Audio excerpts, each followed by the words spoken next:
नमस्कार, मैं हेमंत बघेल आप सभी का बहुत बहुत स्वागत करता हूं अपने इस YouTube चैनल में। आधुनिक भारत का इतिहास हम पढ़ रहे थे, जिसके अंतर्गत अभी तक हम लोगों ने देखा कि किस प्रकार से यूरोपीय देशों का भारत में आगमन शुरू होता है। वो लोग यहाँ पर व्यापार के उद्देश्य से आए थे, लेकिन धीरे धीरे भारत की राजनीतिक परिस्थितियों का फायदा उठाकर यहाँ पर अपनी सत्ता स्थापना का स्वप्न देखने लगे। इस कार्य में अंग्रेज और फ्रांसीसी ये जो है काफी आगे थे और इसमें भी अंग्रेज फ्रांसीसियों को पीछे धकेलते हुए भारत में अपनी सत्ता स्थापना के स्वप्न को पूर्ण करने में सफल हो जाते हैं। बंगाल में वो लोग प्लासी का युद्ध, बक्सर के युद्ध के द्वारा वहां के जो नवाबों को अपने नियंत्रण में ले लेते हैं और बाद में इलाहाबाद की संधि से पूरे बंगाल, बिहार, उड़ीसा के दीवानी वसूल करने का अधिकार भी खुद अपने पास ले लेते हैं। फिर द्वैत शासन की शुरुआत होती है और 1772 में फिर सब कुछ अपने हाथ में ले लेते हैं। तो अंग्रेजों का बंगाल में स्थिति काफी सुदृढ़ हो चुका था और लगभग एक प्रकार से वो वहां के स्वामी बन चुके थे। तो उनमें कॉन्फिडेंस काफी भर चुका था कि उनको लग रहा था कि अब हम जो है भारत के दूसरे क्षेत्रों पर भी अधिकार कर सकते हैं। तो बंगाल के बाद उनकी नजर दक्षिण भारत के एक राज्य जिसको मैसूर के नाम से जाना जाता है उस पर उनकी निगाहें गई और फिर मैसूर पर अधिकार करने के लिए अंग्रेजों को 4 बार मैसूर से लड़ाई लड़नी पड़ी। और मैसूर के जो शासक थे ना, 2 शासक थे, पहला हैदर अली, दूसरा उसका बेटा टीपू सुल्तान। दोनों ने अंग्रेजों के दांत खट्टे कर दिए थे। तो इस वाले वीडियो में हम लोग देखेंगे हैदर अली, टीपू सुल्तान और अंग्रेजों और मैसूर के मध्य लड़े गए 4 युद्ध। पूरा डिटेल में बताने की कोशिश करूंगा, तो वीडियो को आखिर तक देखिएगा। अच्छा लगे तो लाइक और शेयर जरूर करिएगा। तो चलिए शुरू करते हैं आज के इस टॉपिक को। सबसे पहले हम लोग देखते हैं हैदर अली के बारे में। तो देखो सबसे पहले ना हम लोग थोड़ा सा मैसूर राज्य के बारे में जान लेते हैं। थोड़ा सा मैं आपको नक्शा में ले चलता हूं।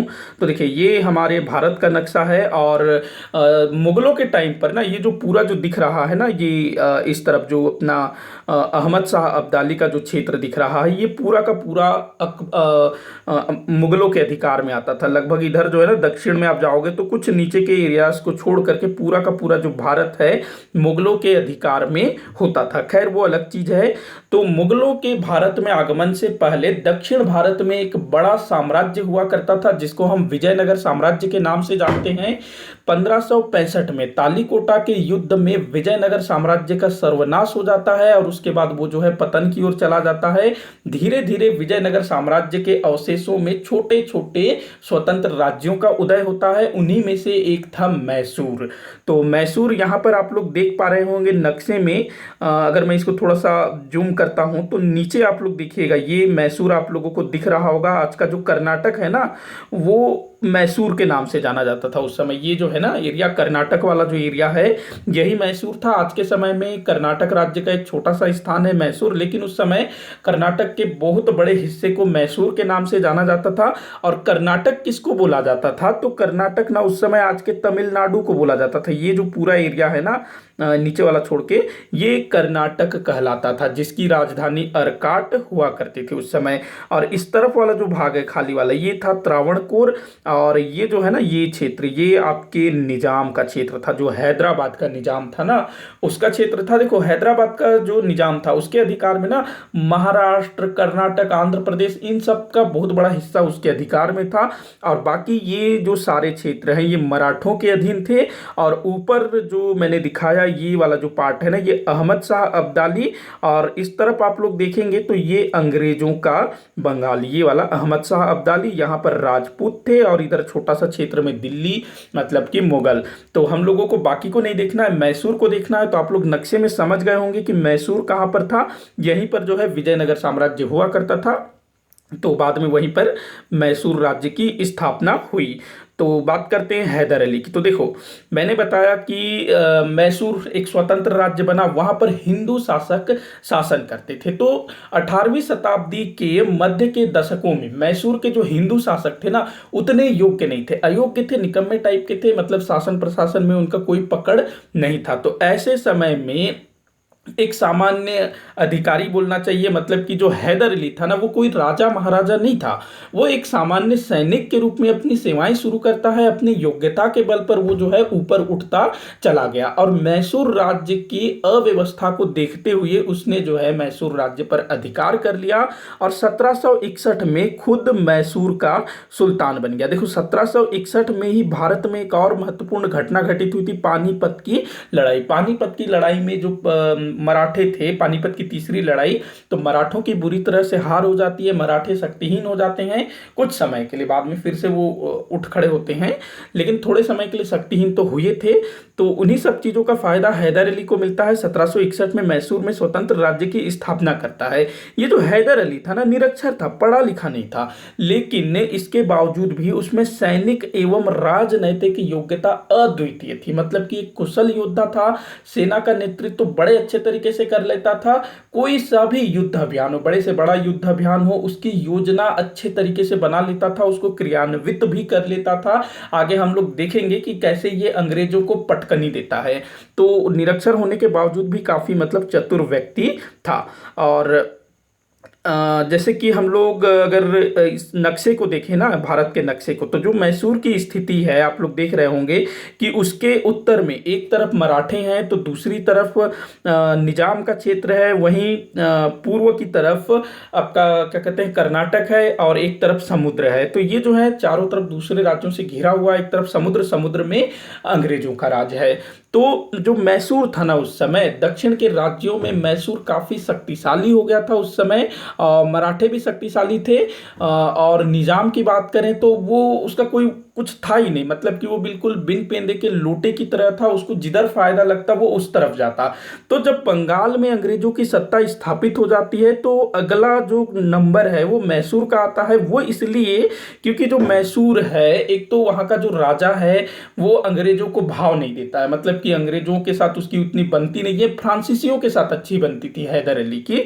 और यहाँ पर जो माहे हो गया, माही जो आज केरल में है माही, तो वो उस समय मैसूर के अंतर्गत आता था। तो वहाँ फ्रांसीसियों की बस्ती थी, और फ्रांसीसियों को वहाँ काफ़ी सहूलियतें दी गई थी, अंग्रेजों का वहाँ बनता नहीं था। और जो मैसूर है ना, वहाँ काफ़ी सारी चीज़ें भी थी, मतलब कि बंदरगाह एक था, माही बंदरगाह, वो भी था। इसके अलावा और भी कई सारी चीजें थी, कई सारी कीमती लकड़ियों के जंगल थे वहां पर। तो उन सब चीजों को पाने के लिए अंग्रेज लालावित थे, और मराठे शक्तिशाली थे, तो अभी वो मराठों से उलझना नहीं चाहते थे। हैदराबाद का निजाम, वो उसका कोई मतलब ही नहीं था, उसको फायदा दिखता तो अंग्रेजों के पास वो आ ही जाता। और जो कर्नाटक की बात करें तो कर्नाटक का जो राजा था वो अंग्रेजों का समर्थक था, त्रावणकोर का राजा भी अंग्रेजों का समर्थक था। तो दक्षिण में सिर्फ और सिर्फ एक ही व्यक्ति बच रहा था जो कि अंग्रेजों का विरोधी था, अंग्रेजों को बिल्कुल भी पसंद नहीं करता था, वो था हैदर अली।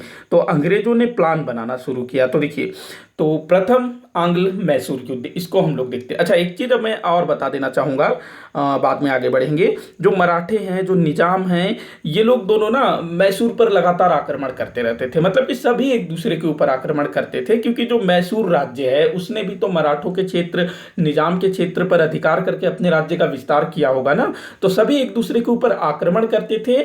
और जो पेशवा थे उस समय माधव राव, क्योंकि जो बालाजी बाजीराव, क्या नाम था, मुझे नाम भूल गया, मैं सॉरी, माफी चाहूंगा। हाँ, बालाजी बाजीराव, जो पेशवा बाजीराव प्रथम के बेटे थे, नाना साहब, तो उनकी डेथ हो गई थी 1761 के पानीपत के युद्ध के बाद। तो उनका जो बेटा था माधव राव, वो पेशवा बना था। तो उसने कई बार हैदर अली के ऊपर आक्रमण किया, और हैदर अली को हराया भी। और हैदर अली जो है मराठों को नजराना देने के लिए बाध्य हुआ था। इसके अलावा जो निजाम है वो भी बार बार हैदर अली के ऊपर आक्रमण करता था, हैदर अली भी उसके ऊपर आक्रमण करता था। तो ये लोग लड़ते रहते थे। कर्नाटक के साथ भी यही हाल था। तो अंग्रेजों ने इसी चीज का फायदा उठाया, और इसी से जो है ना प्रथम कर्नाटक युद्ध, प्रथम आंग्ल मैसूर युद्ध आरंभ हुआ। माफी चाहूंगा मैं जो है बीच में प्रथम कर्नाटक युद्ध, क्योंकि जो कर्नाटक वाला जो क्षेत्र है ना उसी में है, तो मुझे वो आंग्ल फ्रांसीसी युद्ध भी दिमाग में बैठा हुआ है। तो टोटल 4 आंग्ल मैसूर युद्ध हुए थे, इसको दिमाग में बैठा लीजिएगा। कब से कब तक लड़े गए थे अक्सर पूछा जाता है। तो पहला वाला 1767 से 1769 तक था। कौन सी संधि हुई, कौन किसके पक्ष में था, अक्सर परीक्षाओं में पूछा जाता है। तो पहला वाला जो आंग्ल मैसूर युद्ध था, तो इसमें क्या होता है कि जो ब्रिटिश ईस्ट इंडिया कंपनी ने मैसूर के विरोधियों से हाथ मिला लिया।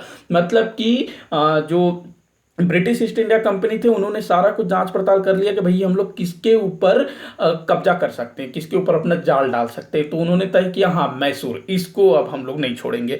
तो उन्होंने क्या किया, सबसे पहले मैसूर के जो भी विरोधी थे, निजाम हो गया, मराठे हो गए, यहाँ तक कि कर्नाटक, ये सब जो है एक तरह से मैसूर के विरोधी थे, तो उनको अपनी ओर मिलाना शुरू कर दिया। देखिए 1766 में हैदराबाद के निजाम ने अंग्रेजों से संधि कर ली। देखो क्या था, जो हैदराबाद का निजाम था ना, जब इलाहाबाद की संधि होती है, बंगाल में अंग्रेजों का वर्चस्व कायम हो जाता है, तो हैदराबाद के निजाम ने सामने से अंग्रेजों से संधि की और उन्हें उत्तरी सरकार का क्षेत्र देने का वादा किया। बदले में अंग्रेजों ने हैदर अली के विरुद्ध निजाम को सहायता देने का वादा किया। देखो उत्तरी सरकार, अगर हम लोग नक्शे में देखें तो यहाँ पर है उत्तरी सरकार, मैंने दिखाया था ये वाला जो भाग है ना, उत्तरी सरकार, ये अंग्रेजों को दे दिया। किसने? हैदराबाद के निजाम ने। देखो हैदराबाद का निजाम जो भी हो, कोई भी व्यक्ति हो, बस वो हैदराबाद का निजाम होना है, उसका रवैया वैसा ही होगा, बिल्कुल बिन पेंदे का लूटा वाला। तो हैदराबाद के निजाम ने उत्तरी सरकार किसको दे दिया? अंग्रेजों को। बदले में अंग्रेजों ने बोला कि तुम जब भी हैदर अली के ऊपर आक्रमण करोगे, हम तुम्हारा साथ देंगे। और अंग्रेजों ने निजाम को हैदर अली के ऊपर आक्रमण करने के लिए उकसाया प्रथम आंग्ल मैसूर युद्ध के समय। इसके अलावा जो मराठे थे उनके साथ भी हाथ मिला लिया। कर्नाटक, वो तो अंग्रेजों का समर्थक था ही था। क्यों? देखो कर्नाटक के अंतर्गत ही मद्रास आता है। मद्रास का जो क्षेत्र है ना, जहां पर अंग्रेजों की फैक्ट्री वैक्ट्री है, तो कर्नाटक अपने आप अंग्रेजों के साथ था ही था। तो अंग्रेज जहां जाएंगे वो भी वहां जा ही रहा था। तो देखो हैदर अली को पता चल जाता है कि उसके विरुद्ध जो है क्या बोल रहे हैं, मतलब संगठन बन गया है। तो हैदर अली ने अपने विरुद्ध बने इस संगठन को बड़ी आसानी से तोड़ दिया। ये इसने क्या किया, हैदर अली ने मराठों को धन दिया, बहुत सारा पैसा दिया, हाँ, और बोला मेरी तरफ मिल जाओ। हैदराबाद के निजाम को प्रदेशों का लालच देकर अपनी ओर मिला लिया। मतलब कि तुम मेरा साथ दो, अंग्रेजों को हम लोग मार भगाएंगे और तुमको जो है मैं ये वाला एरिया दे दूंगा, ये वाला एरिया दे दूंगा। तो निजाम को ना जिधर भी फायदा दिखता वो उधर ही चल देता था। तो दोनों जो है हैदर अली की तरफ हो जाते हैं, मतलब कि अंग्रेजों का साथ छोड़ देते हैं। अब हैदर अली की सेना मद्रास तक जा पहुंच। अच्छा एक चीज मैं और बता दूं कि इस युद्ध में ना जो निजाम पहले तो वो अंग्रेजों का साथ दे रहा था, फिर वो हैदर अली के पास आ जाता है। शुरुआती समय में ना, जो युद्ध की जो शुरुआती समय था, तो उसमें अंग्रेजों की जीत हो रही थी। तो इस चीज को देख करके निजाम जो कि हैदर अली की तरफ आ गया है, वो वापस अंग्रेजों की तरफ चला जाता है। मतलब कि उसको लगता है भाई हैदर अली तो हार रहा है, मैं इसके तरफ रहूंगा तो अंग्रेज मेरे को नहीं छोड़ेंगे, तो वो वापस अंग्रेजों की तरफ चला जाता है। तो ये बिल्कुल बिन पेंदे का लोटा टाइप का आदमी था निजाम, ध्यान रखेंगे इसको। तो इसके बाद देखिए हैदर अली की सेना मद्रास तक जा पहुंची। निजाम ने उसका साथ छोड़ दिया, कोई बात नहीं। हैदर अली के पास बड़ी सेना थी और हैदर अली एक कुशल सैन्य योद्धा भी था। तो इसने जो है इसकी जो सेनाएं हैं मद्रास तक जा पहुंची। मद्रास को घेर लिया गया। अब अंग्रेज क्या करें, मतलब उनके पास कोई चारा नहीं था। तो उन्होंने जो है हैदर अली के सामने घुटने टेक दिए और हैदर अली की शर्तों पर संधि करने के लिए तैयार हो गए। कौन सी संधि हुई? मद्रास की संधि 1769 में। यहां पर हैदर अली की जीत होती है और हैदर अली जो भी बोलता है, हालांकि वो उतनी कठोर शर्तें नहीं ला देता है, ये भी सच्चाई है।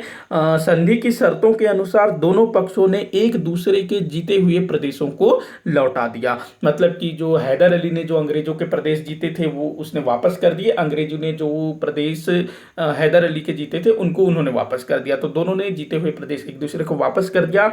इसके अलावा अंग्रेजों ने हैदर अली को बाह्य आक्रमण के समय सहायता का वचन दिया। मतलब कि जब कभी भी हैदर अली के ऊपर चाहे मराठे हो, चाहे निजाम हो, चाहे कर्नाटक हो, कोई भी आक्रमण करता है तो अंग्रेज हैदर अली की सहायता करेंगे। एक चीज मैं बता दूं कि ये जो सहायता है ना, जैसे कि मैंने इलाहाबाद की संधि में बताया था कि अंग्रेज बोलते हैं कि अवध को कि हम तुमको सैन्य सहायता देंगे, लेकिन उसका खर्चा तुमको ही उठाना पड़ेगा। लेकिन यहां ऐसा नहीं होता है। अंग्रेज जो है हैदर अली को सहायता करेंगे तो अंग्रेजों को अपने सैनिकों का खर्च खुद ही उठाना पड़ेगा। क्यों? क्योंकि यहां तो हैदर अली जीता था ना। तो हैदर अली की जीत हुई थी प्रथम आंग्ल मैसूर युद्ध में। और यहां पर एक चीज ध्यान रखेंगे कि जो अंग्रेज जिनको कि हैदर अली ने मद्रास में घेर रखा था, अगर जो अंग्रेज मद्रास में आत्मसमर्पण नहीं करते, संधि के लिए तैयार नहीं होते, तो वहां पर वो बर्बाद हो जाते।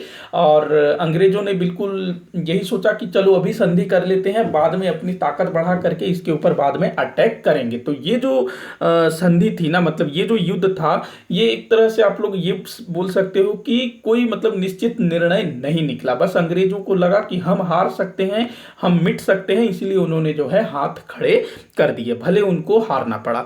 तो ये था प्रथम आंग्ल मैसूर युद्ध। और संधि कौन सी हुई थी? तो मद्रास की संधि हुई थी। मराठा और निजाम इन्होंने अंग्रेज का साथ दिया था, और बाद में ये लोग हैदर अली की तरफ आ गए थे। इसको ध्यान रखेंगे। इसके बाद हम लोग बात करते हैं द्वितीय कर्नाटक का युद्ध, जो 1780 से 1784 तक चला था। तो देखो इसके पीछे क्या कारण था। तो देखो मैंने अभी जो संधि बताया, मद्रास की संधि के तहत तय ये हुआ था कि जब कभी भी हैदर अली के ऊपर कोई भी बाह्य आक्रमण होगा तो अंग्रेज उसकी सहायता करेंगे।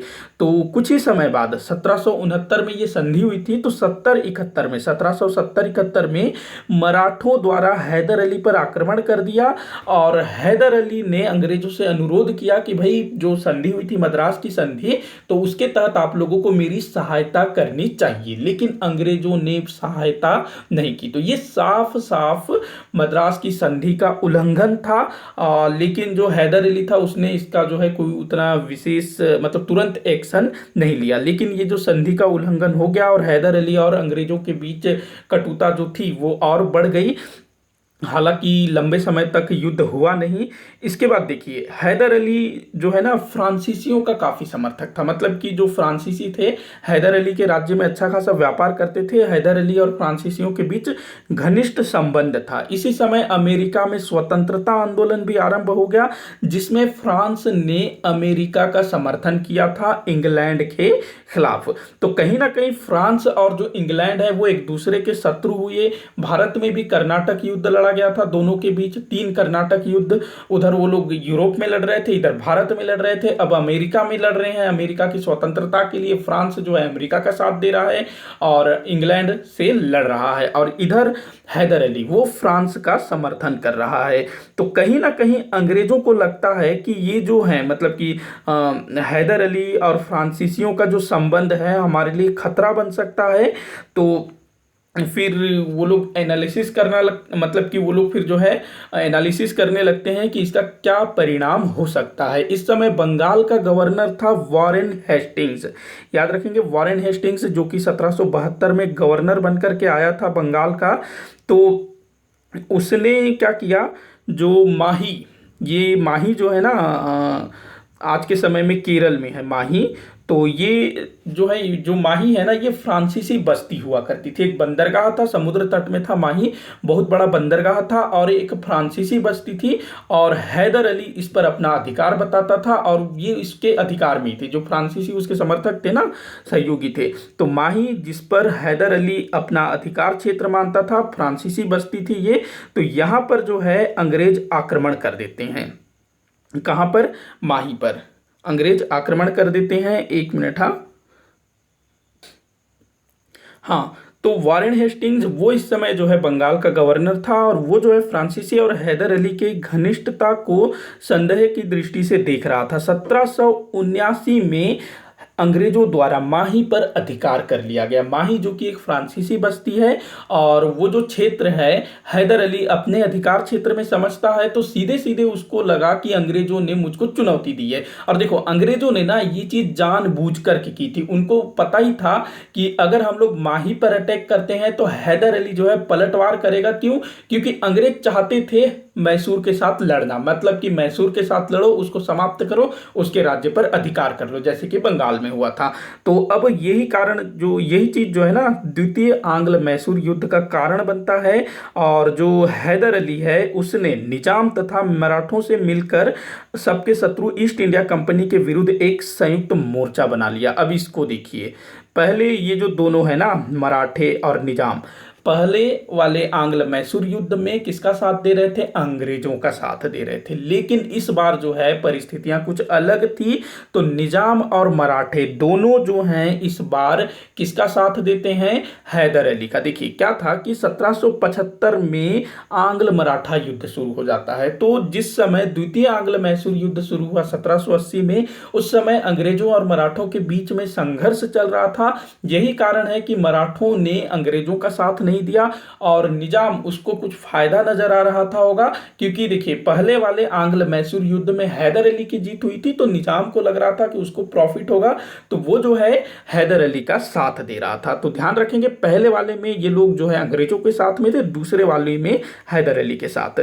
तो इन तीनों ने मिलकर के एक संयुक्त मोर्चा बना लिया और 1780 में हैदर अली ने कर्नाटक पर आक्रमण कर कर्नल बेली के अधीन अंग्रेजी सेना को परास्त कर अर्काट जीत लिया। ये जो अर्काट है ना, ये कर्नाटक की राजधानी हुआ करती थी। अर्काट हम लोगों ने कर्नाटक वाले युद्ध में भी देखा था अर्काट के विषय में। तो अर्काट कर्नाटक की राजधानी थी, तो कर्नाटक की राजधानी पर हैदर अली का अधिकार हो जाता है, तो ये बहुत बड़ी बात थी। तो अब जो है ना वारेन हेस्टिंग्स जो कि गवर्नर है, बंगाल का गवर्नर, तो ये चिंतित हो जाता है और ये क्या करता है, हैदर अली के विरुद्ध आयरकुट को दक्षिण में भेजता है, जिसने कूटनीति पूर्वक मराठों व निजाम को हैदर अली से अलग कर दिया। मतलब कि जो आयरकुट है वो ऐसी कुछ चाल चलता है कि जो मराठे और जो निजाम हैं ये हैदर अली से अलग हो जाते हैं, हैदर अली का साथ छोड़ देते हैं। तो हैदर अली जो है फिर से अकेला हो जाता है, लेकिन वो बिल्कुल भी विचलित नहीं होता है। देखो वो निरक्षर था, लेकिन ऐसे मामलों में, ऐसे समय में भी वो खुद को संभाल लेता था। तो हैदर अली जरा भी विचलित नहीं हुआ, किंतु नवंबर 1781 में पोर्ट नोवो में पराजित हुआ। पोर्ट नोवो एक स्थान है, पोर्टो नोवो, तो यहाँ पर वो जो है बुरी तरह से पराजित होता है, घायल भी होता है। लेकिन अगले ही वर्ष कर्नल ब्रेथवेट को बुरी तरह से हरा देता है और उसको युद्ध बंदी बना करके अपने यहाँ बंधक के तौर पर रखता है। लेकिन दिसंबर 1782 में हैदर अली की मृत्यु हो जाती है। तो इससे हालांकि उतना कोई फर्क तो नहीं पड़ता है, लेकिन फिर भी अगर हैदर अली जीवित होता तो कुछ और भी हो सकता था। लेकिन हैदर अली का जो बेटा होता है वो भी हैदर अली से बिल्कुल कम नहीं था। जैसा हैदर अली था वैसा ही उसका बेटा था। और ऐसा बताया जाता है कि जब हैदर अली की डेथ हुई ना, तो इसके विषय में अंग्रेजों को बहुत दिनों तक पता ही नहीं चला कि हैदर अली मर चुका है।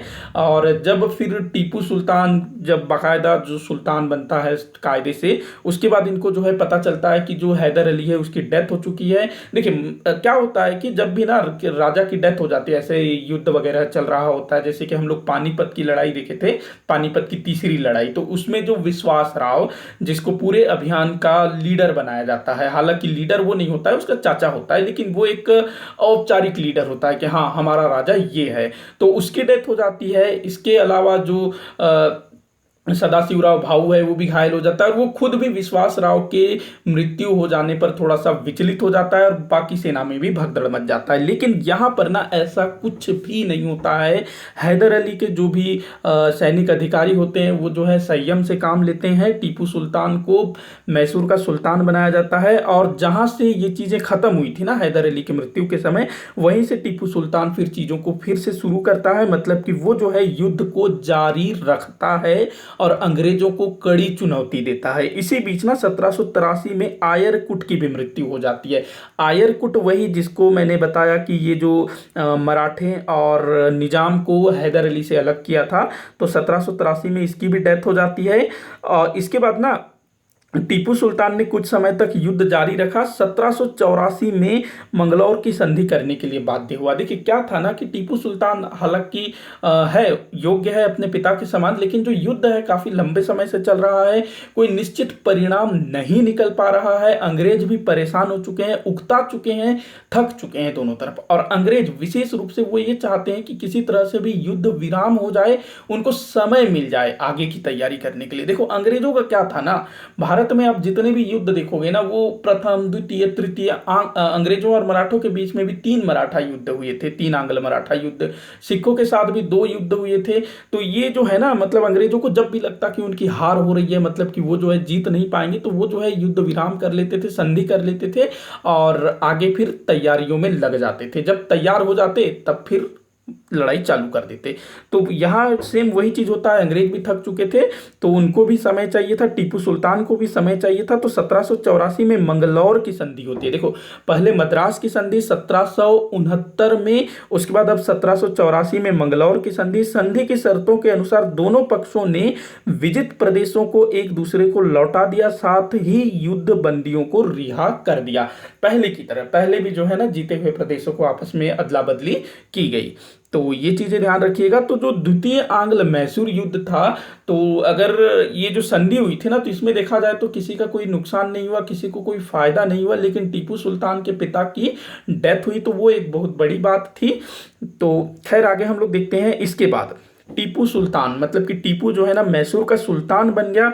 अब उसको, मतलब युद्ध चल रहा था उस टाइम पे, वो सुल्तान बना, तो उस टाइम पे उसको कुछ करने का मौका नहीं मिला।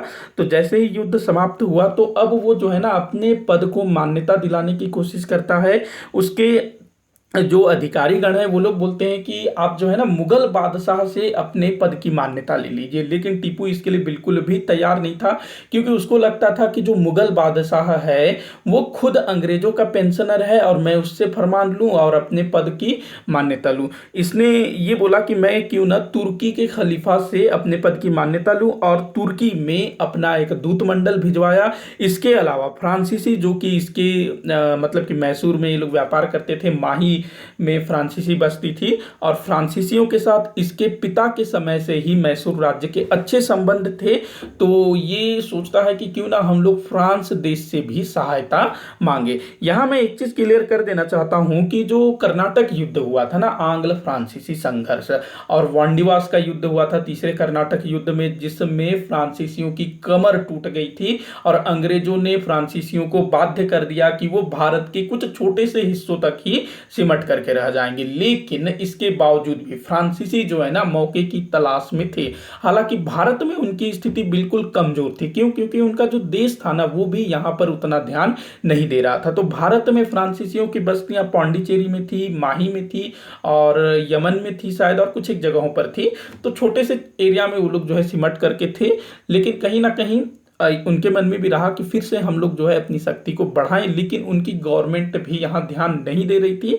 और जो टीपू था वो फ्रांसीसियों का काफी समर्थक था और फ्रांसीसी भी टीपू के समर्थक थे। तो जो टीपू है ना, वो फ्रांस के शासक के पास संदेश भिजवाता है, अपना दूत मंडल भिजवाता है कि हमको अंग्रेजों के खिलाफ साथ दीजिए। क्यों? क्योंकि फ्रांस और इंग्लैंड वो लोग यूरोप में भी लड़ रहे हैं, अमेरिका के लिए भी दोनों के बीच में लड़ाई हुई, तो इसी कारण से तो इसको ध्यान रखेंगे।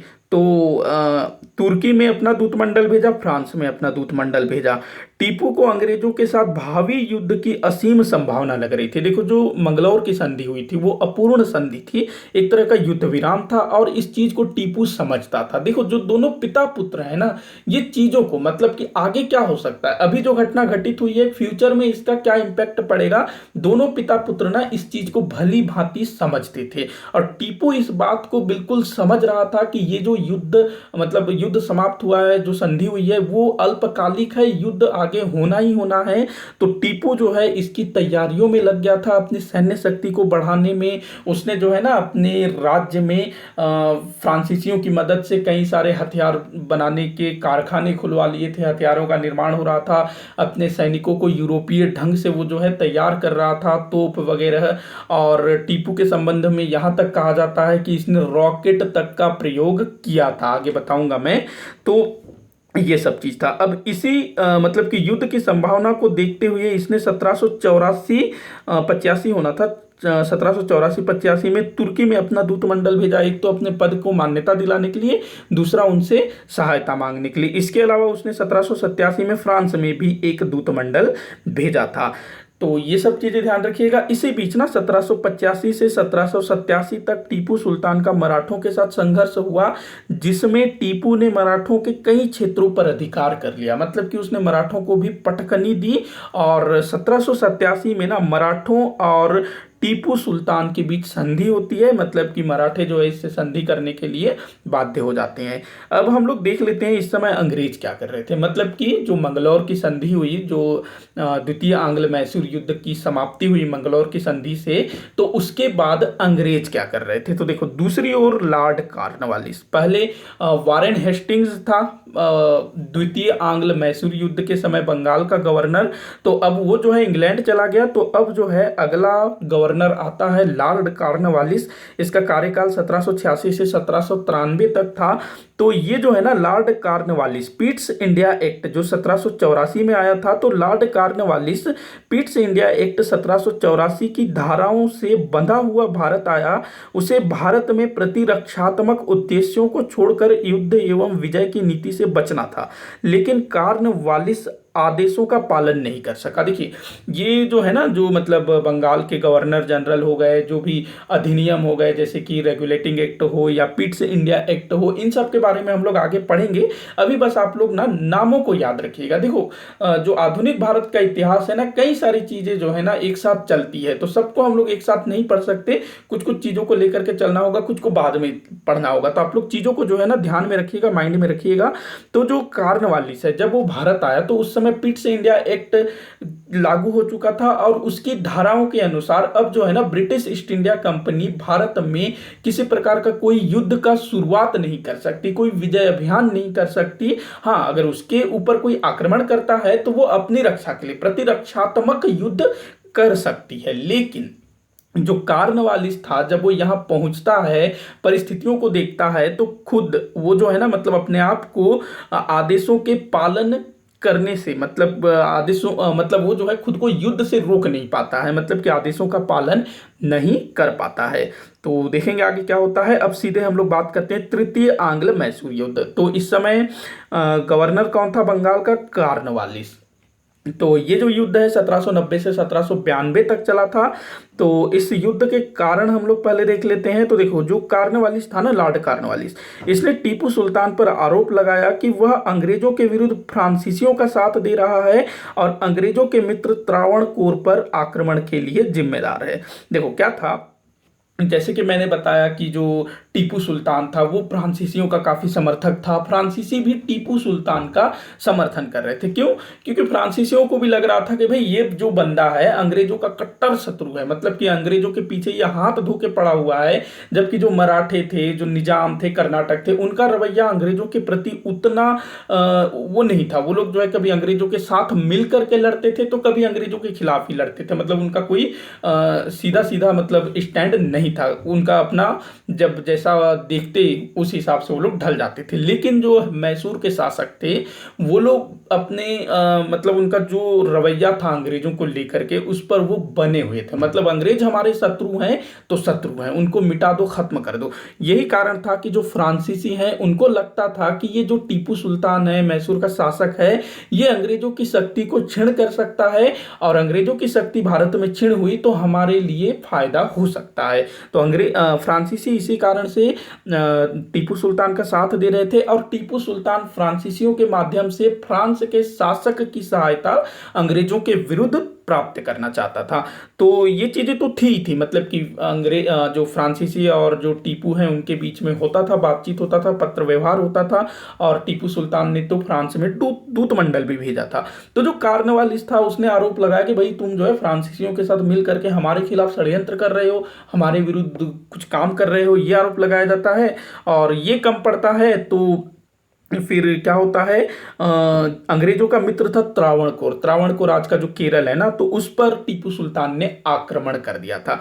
देखिए क्या था कि जो त्रावणकोर है ना, त्रावणकोर का जो राजा था उसने ना जो डचों की जो फैक्ट्री थी कोच्चि में, तो वहां पर उसने कुछ क्षेत्रों को मोल लेने की कोशिश की थी, खरीदने की कोशिश की थी। और ये जो चीज है टीपू सुल्तान को अच्छा नहीं लगा, क्योंकि टीपू सुल्तान मानता था कि जो कोच्चि का जो क्षेत्र है वो मेरे राज्य के अंतर्गत आता है और तुम मेरे राज्य के क्षेत्र को खरीदने की कोशिश कर रहे हो। तो टीपू सुल्तान को जो लगा कि मतलब ये सीधा सीधा मुझे चुनौती दे रहा है, तो टीपू सुल्तान जो है त्रावणकोर पर आक्रमण कर देता है। अब जो त्रावणकोर है वो अंग्रेजों का मित्र है, और त्रावणकोर और अंग्रेजों के बीच एक संधि हुई थी, जिस संधि के तहत कभी भी त्रावणकोर के ऊपर कोई आक्रमण करता है तो अंग्रेज उसको बचाने आएंगे, उसकी सहायता करेंगे। तो त्रावणकोर का साथ देने आ जाते हैं अंग्रेज। तो देखो अंग्रेजों का यहाँ पर बिल्कुल चाल रहा होगा कि जो है किसी तरह से जो है टीपू सुल्तान को उकसाओ, तुम्हारे ऊपर आक्रमण करे, फिर हम लोग उसके ऊपर आक्रमण करेंगे, ऐसे टाइप से। तो पहले त्रावणकोर के राजा ने बात शुरू की, फिर अपना जो टीपू सुल्तान है वो त्रावणकोर के राजा के ऊपर अटैक कर देता है, और अंग्रेज जो है त्रावणकोर की सहायता करने के लिए आ जाते हैं। और यहीं से जो है तीसरा आंग्ल मैसूर युद्ध आरंभ हो जाता है। तो देखते हैं, अच्छा, युद्ध शुरू होने से पहले ना, मतलब जब युद्ध शुरू नहीं हुआ था तो उससे पहले ही 1790 में अंग्रेजों ने मराठों व निजाम के साथ मैत्री संधि कर ली, जिसे त्रिगुट संधि कहा जाता है। देखो पहला वाला जो आंग्ल मैसूर युद्ध था उसमें भी मराठों और निजाम ने अंग्रेजों का साथ दिया था प्रारंभ में, हालांकि बाद में वो हैदर अली की तरफ चले गए थे। उसके बाद जो तीसरा आंग्ल मैसूर युद्ध है इसमें भी मराठे और निजाम दोनों ने किसका साथ दिया था? अंग्रेजों का साथ दिया था टीपू सुल्तान के विरुद्ध। ध्यान रखेंगे इस चीज को, बड़ा इंपॉर्टेंट है। आगे देखते हैं, तो मद्रास के गवर्नर थे मिडोज। तो मद्रास के गवर्नर मिडोज के नेतृत्व वाली ब्रिटिश सेना को टीपू सुल्तान ने बुरी तरह परास्त कर दिया। तत्पश्चात कार्नवालिस ने टीपू सुल्तान के विरुद्ध युद्ध का स्वयं नेतृत्व किया। देखो कार्नवालिस, पहले उसने बोला मद्रास के गवर्नर को, जा भैया तू जो है टीपू सुल्तान को मार, हरा, लेकिन वो जो है खुद हार के आ जाता है। तो कार्नवालिस को लगता है अब मेरे को खुद को मैदान में उतरना होगा। क्यों? क्योंकि एक वो जो है ब्रिटिश जो पीट्स इंडिया एक्ट आया था 1784, उसमें साफ साफ बोला गया कि तुम जो है युद्ध नहीं करोगे, विजय नहीं करोगे। लेकिन वो जो है उस चीज को पालन नहीं कर रहा है, युद्ध कर रहा है, आक्रमण कर रहा है। तो कहीं ना कहीं उसके ऊपर एक मतलब दाग धब्बा लग जाएगा अगर वो युद्ध नहीं जीतता है, तो हार जाता है। तो कार्नवालिस खुद युद्ध के मैदान में कूद पड़ता है, सेना का नेतृत्व करता है। अंग्रेजों ने मराठों व निजाम की सहायता से श्रीरंगपट्टनम को घेर लिया। ये जो श्रीरंगपट्टनम है ना, ये टीपू सुल्तान की राजधानी थी। तो टीपू के राजधानी को मराठे, निजाम और अंग्रेज ये तीनों घेर लेते हैं। अब जो टीपू सुल्तान है उसके पास इस चीज से निपटने के लिए पर्याप्त संसाधन नहीं होते हैं, मतलब कि लंबे समय तक वो अंग्रेजों से लड़ सके ऐसा उसके पास सामर्थ्य नहीं होता है। तो वो जो है संधि करने के लिए बाध्य होता है, मतलब कि अपने आप को बचाने के लिए, अपने देश को बचाने के लिए वो जो है अंग्रेजों से संधि करने को तैयार हो जाता है। अगर वो युद्ध जारी रखेगा तो उसका सर्वनाश हो जाएगा। तो ये सोच करके वो जो है अंग्रेजों के सामने झुक जाता है, संधि करने को तैयार हो जाता है। और अब की जो संधि होती है ना, टीपू सुल्तान के लिए भयंकर शर्मनाक वाली संधि होती है। तो देखते हैं श्रीरंगपट्टनम की संधि। पहला मद्रास की संधि, दूसरा मंगलौर की संधि, तीसरा श्रीरंगपट्टनम की संधि 1792 में हुआ था। श्रीरंगपट्टनम की संधि के अनुसार टीपू सुल्तान को अपने देश का आधा भाग अंग्रेजों और उसके सहयोगियों को देना पड़ा, मतलब कि अंग्रेजों को बहुत सारा क्षेत्र देना पड़ा। और अंग्रेजों का जो साथ दे रहे थे, मराठे साथ दे रहे थे, निजाम साथ दे रहे थे, तो उनको भी कई सारे क्षेत्र प्राप्त हुए। तो ये पहली शर्त थी। दूसरा बोला गया कि 3 करोड़ रुपए युद्ध की क्षतिपूर्ति के रूप में अंग्रेजों को देना होगा। मतलब अंग्रेजों ने बोला कि भाई हम जो है तुम्हारे खिलाफ लड़े फालतू में, हमारा बहुत नुकसान हुआ, उसकी भरपाई तुमको करना होगा, 3 करोड़ रुपए हमको दो। टीपू सुल्तान तैयार हो गया।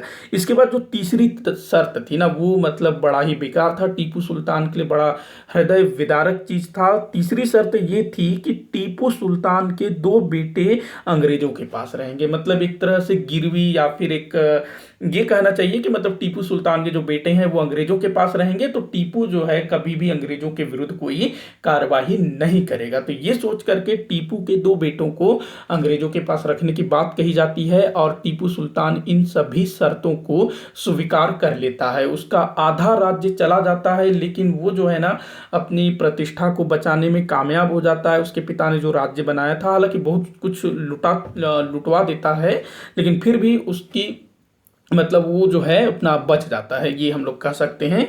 तो ये थी श्रीरंगपट्टनम की संधि, और इसी के साथ जो है तृतीय आंग्ल मैसूर युद्ध समाप्त हो जाता है। अब इसके बाद बात करते हैं चतुर्थ कर्नाटक युद्ध। ये 1799 में लड़ा गया था। देखो इस समय ना चतुर्थ कर्नाटक युद्ध के समय में लॉर्ड वेलेजली, ये जो है बंगाल का गवर्नर बनकर के भारत आता है, और ये जो है ना भयंकर साम्राज्यवादी प्रवृत्ति वाला व्यक्ति था। मतलब कि जल्दी जल्दी भारत के जितने भी क्षेत्रों पर अधिकार कर लो तो बढ़िया, इस टाइप से। और मैसूर के विषय में इसका ये था कि या तो टीपू सुल्तान को मार डालो, खत्म कर डालो उसको, या फिर उसको पूर्णतः अपने अधीन कर लो। जैसे कि कर्नाटक का जो राजा है वो अंग्रेजों का समर्थक था, अंग्रेजों का पिट्ठू था, ये हम लोग बोल सकते हैं। त्रावणकोर निजाम, वो तो जिधर फायदा मिलता उस तरफ वो चला जाता था। देखो जो त्रावणकोर है, निजाम का जो क्षेत्र है, हैदराबाद, ये लोग भारत की स्वतंत्रता तक बने हुए थे। जब अंग्रेज भारत में शासन कर रहे थे ना, जब स्वतंत्रता आंदोलन ये सब चल रहा था, तब भी हैदराबाद और जो त्रावणकोर जैसे जो रियासत है ना, वो लोग अस्तित्व में थे। भारत जब स्वतंत्र हुआ तब जो देसी रियासतों का भारत में विलय बोला जाता है, तो इसी टाइप के देसी रियासतों को भारत में मिलाया गया। तो ये सब जो है ना अंग्रेजों के पिट्ठू थे, इसी कारण से ये लोग बचे हुए थे। तो त्रावणकोर जैसे हो गए, निजाम हो गए, तो ये सब। तो जो लॉर्ड वेलेजली था, किसी तरह से जो है मैसूर को पूरी तरह से जीत लो, ये मन बना करके आया हुआ था। और इसने ना भारत आते ही एक नीति चलाई थी जिसको हम लोग सहायक संधि के नाम से जानते हैं। सहायक संधि के अंतर्गत ये जो है ना किसी भी राज्य के साथ संधि करता और उसको बोलता कि हमारी एक सेना जो है आपके सहायता के लिए आपके राज्य में रहेगी, आप लोग उसका खर्चा वर्चा देख लेना, हमारा एक रेजिडेंट रहेगा, हमारी अनुमति के बिना आप दूसरे राज्य के साथ संधि बंदी नहीं कर सकते। तो इस टाइप की ये नीतियां बनाता था। और जो हैदराबाद का निजाम है ना, वो पहला भारतीय शासक था जिसने इस संधि पर हस्ताक्षर किया था। देखो बिल्कुल बिन पेंदे का लोटा वाला व्यक्ति, उसको जिधर अपना बचाव लगता, जिधर अपना फायदा लगता, वो उस तरफ चल देता। मतलब उसको लगा कि भाई मैं अंग्रेजों के साथ बन के रहूंगा, अंग्रेजों के साथ बना के रहूंगा तो मेरा फायदा होगा, नहीं तो ये लोग जो है मेरे को भी मिटा देंगे, जैसे बंगाल में हुआ, जैसे मैसूर में हो रहा है, उस टाइप से।